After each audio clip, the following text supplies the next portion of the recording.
This all happened one dark day, a very long time ago. In those times long past, in a house near the woods, there lived an old woman. She longed to leave right away, but something made her stay.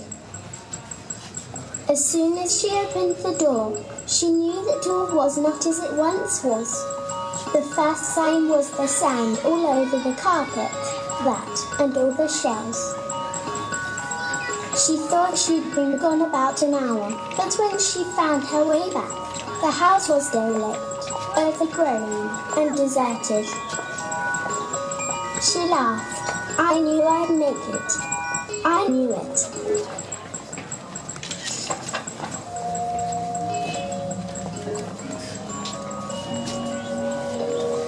In the beginning, when the earth was set down, the sky was lifted up.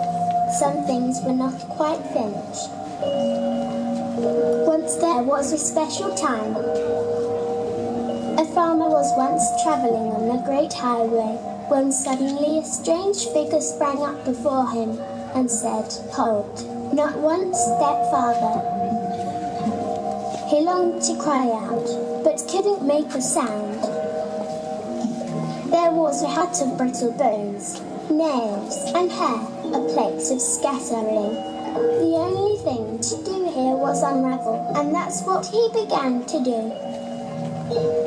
He could see how the world had carved and etched and torn and sawn into him, and how he kept darning himself back into some sort of shape. It is a lucky thing, he thought, that I am not really dead.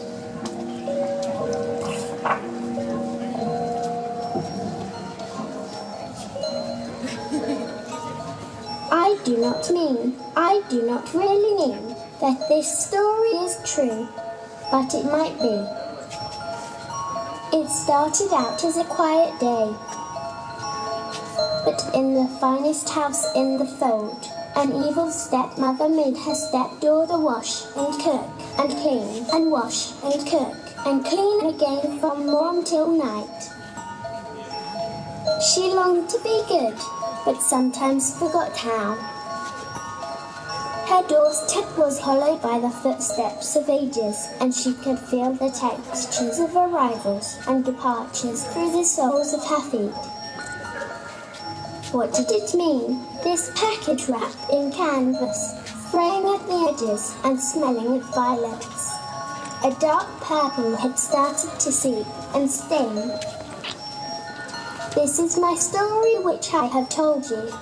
If it be sweet, tell it to someone again, and then some of the thanks will come back to me.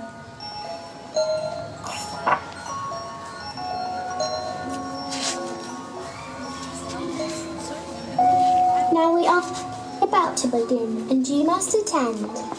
And when we get to the end of this story, you will know more than you do now.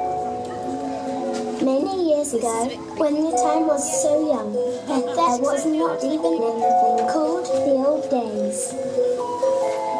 A merchant had done good business at the fair, sold her wares, lined her money bags with silver, and set off to get home before nightfall.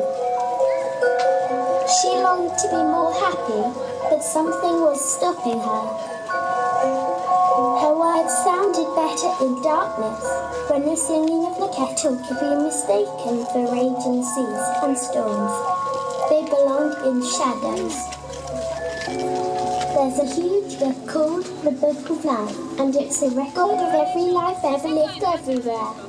She was drawn inside its covers.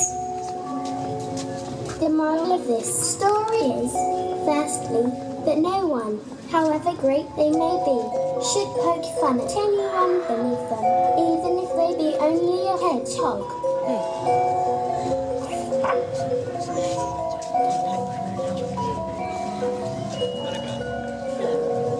'Twas not in my time, 'twas not in your